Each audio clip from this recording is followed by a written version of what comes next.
wabarakatuh.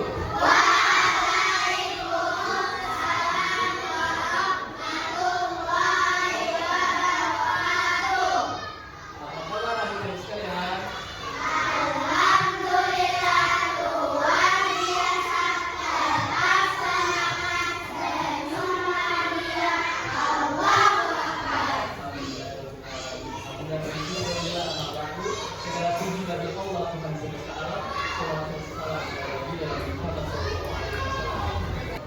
Oke, adik-adik sekalian, sebelum kita memulai pelajaran hari ini, alangkah baiknya kita mengawali dengan berdoa.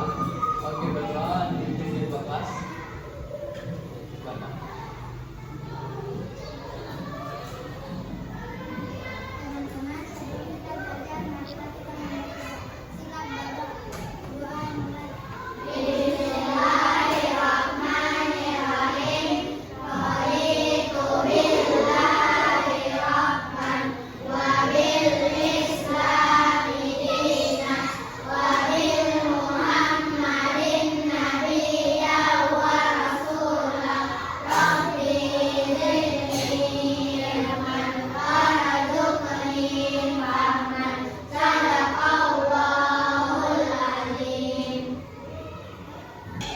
Oke adik-adik, sebelum mulai pelajaran hari ini, ada yang punya hadir? Oke, Pak Guru absen lah. Pakai sekedar informasi absen dan aku sebut nama, lanjut dengan kata-kata hari ini atau quotes hari ini. Oke? Boleh? Boleh, oke. Sila Lavina Aulia Mari.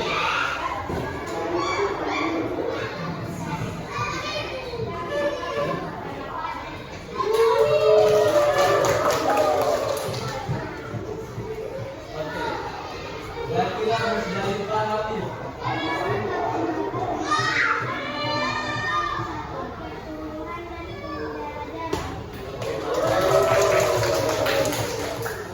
Abad Nairun Nabhan Gafi.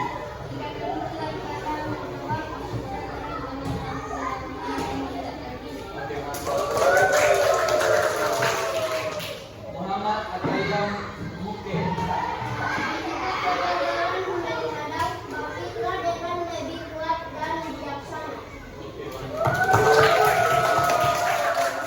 Sila Dantu Kolomino.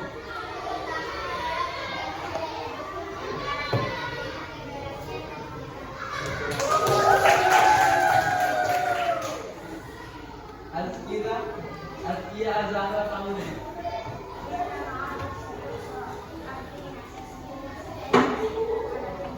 Oh, Masya Allah.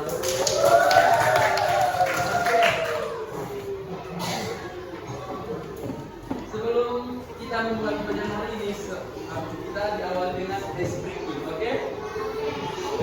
Oke, ada yang tahu ice breaking biar semangat? Ada? Oke, kita mulai sama-sama ya. Yang harus semangat, karena kan lebih semangat kan? Oke? Oke, mulai. 1, 2, 3. Tepuk semangat!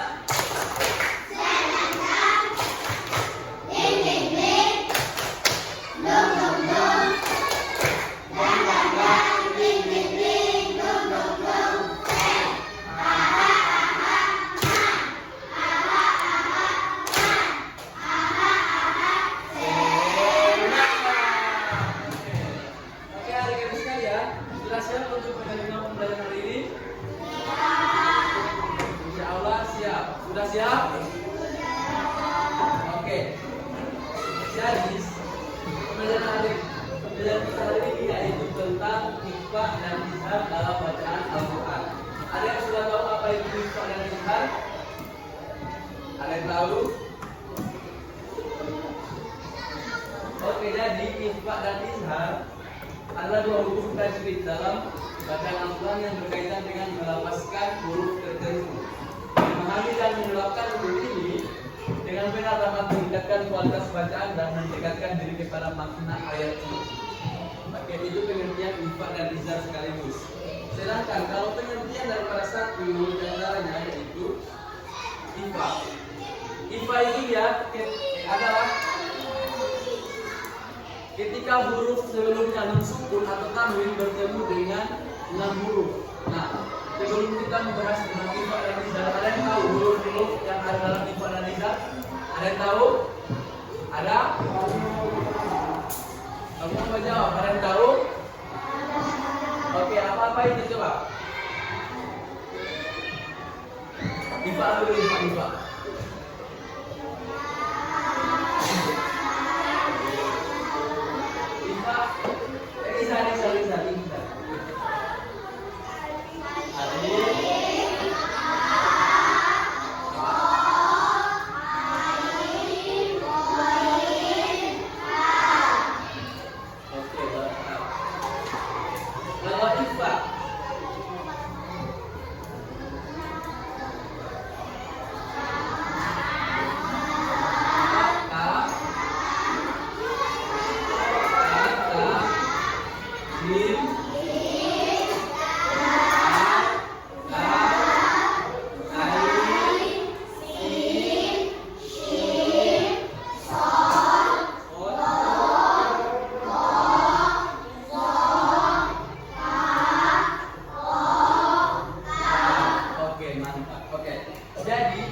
Sebelum kita mengetahui itu huruf izhar atau huruf ikhfa, kita harus melihat atau menghafal 6 huruf atau 15 huruf. 6 huruf daripada izhar dan 15 huruf daripada ikhfa.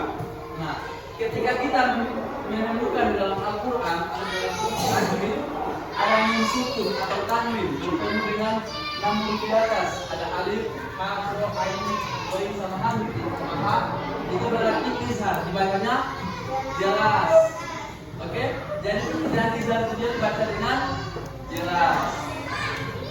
Sedangkan ikhfa itu dia ketika nun sukun atau tanwin bertemu dengan 15 huruf yang tadi kalian sebut, itu dibacanya samar-samar dan tersembunyi.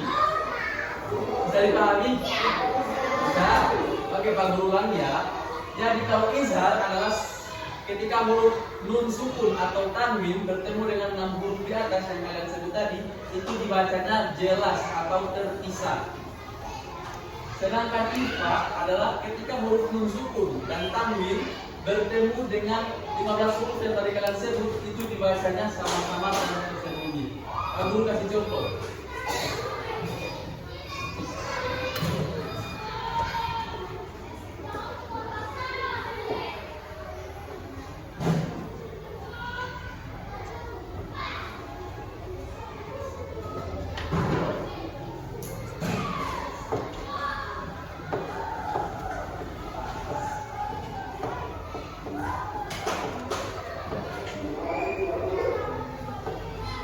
Ini apa? Ini izhar atau ikhfa? Kenapa bisa kalian bilang izhar? Benar. Ini dikatakan izhar karena bertemu dengan alif. Jadi bacanya sama-sama. 1, 2, 3. Mana? Dibacanya jelas dan terpisah karena man amanah. Tidak juga sambung, tapi saya bagi tidak langsung sambung. Oke, paham? Oke, Pak Guru kasih contoh lain.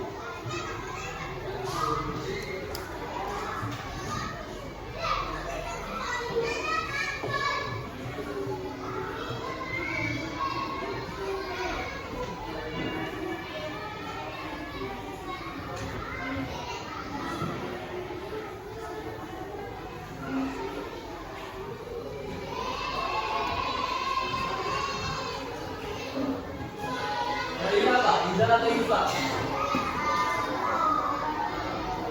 Ini ain. Ini izhar atau ikhfa? Kenapa bisa dibilang izhar?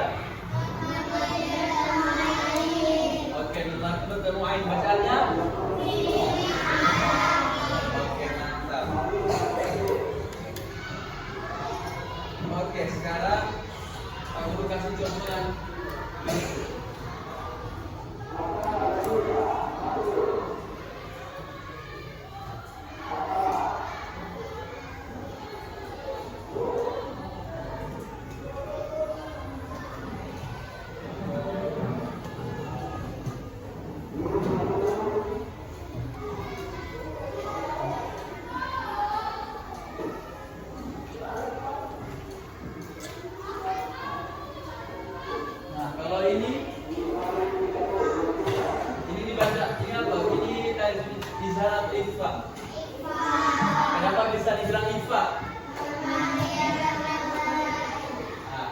bertemu Zaid.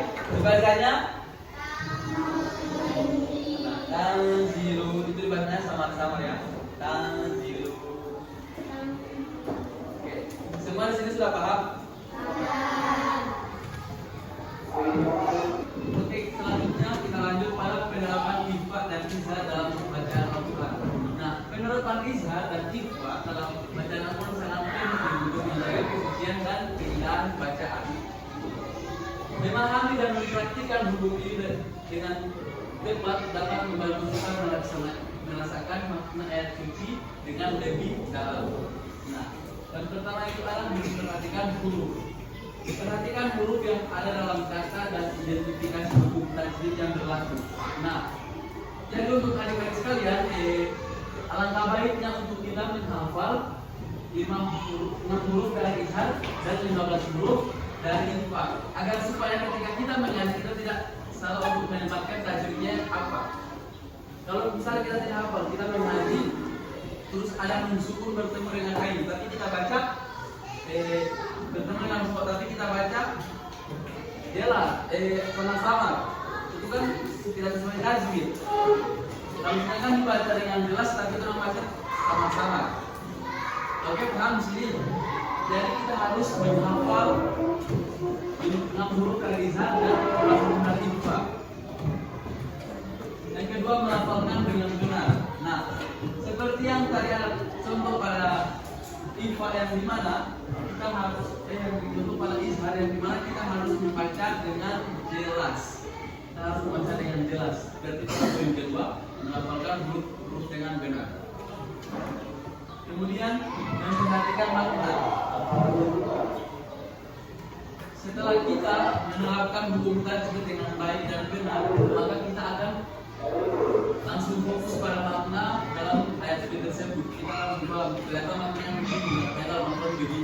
Kenapa bisa ada tajwid begini? Kenapa bisa ada tajwid yang lucu? Nah, ketika kita sudah memahami kisah dan ifa itu dalam tajwid, kita sudah akan lebih mudah untuk memahami makna daripada aturan tersebut. Sampai di sini paham? Oke, kita lanjut.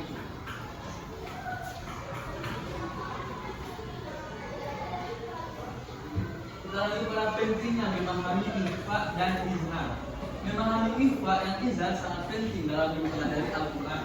Dengan memahami kedua hukum tajwid ini, kita dapat meningkatkan kualitas bacaan, mendekatkan diri kepada makna ayat suci dan merasakan keindahan Al-Quran secara utuh.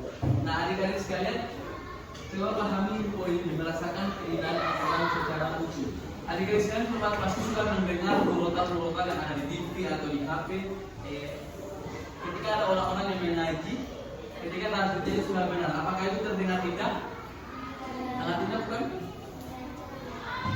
Itu sangat indah karena mereka itu sudah menerapkan tajwid. Oke, selanjutnya berikutnya memahami pada izhar. Adapun pada poin pertama yaitu meningkatkan kualitas bacaan dan membuat bacaan lebih fasih dan berguna. Ini salah satu kunci daripada kenapa orang-orang yang ada pada huruf kalender kita tidak itu suaranya itu merdu, karena mereka sudah paham akan tajwid-tajwidnya. Jadi kalau kita sudah paham akan tajwid dalam Al-Quran, itu nada yang akan keluar itu pasti otomatis atau dalam refleks karena sudah paham akan tajwid-tajwidnya.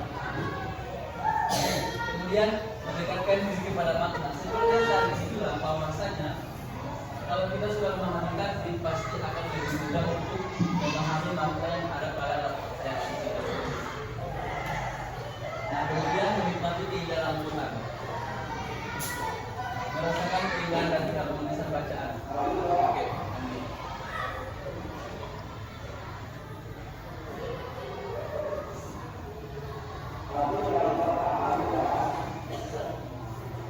Oke, untuk pembelajaran hari ini cukup sampai di sini saja dulu. Nanti pekan depan kita akan masuk pada materi tajwid yang baru. Karena kan izhar dan ifa sudah paham semua kan? Ya? Agus Mahatora sudah paham semua? Kalau sudah paham semua, pekan depan Pak Guru akan lanjut pada hukum tajwid selanjutnya. Oke? Oke, sekian untuk pertemuan hari ini.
sebelum kita tutup, Assalamualaikum warahmatullahi wabarakatuh.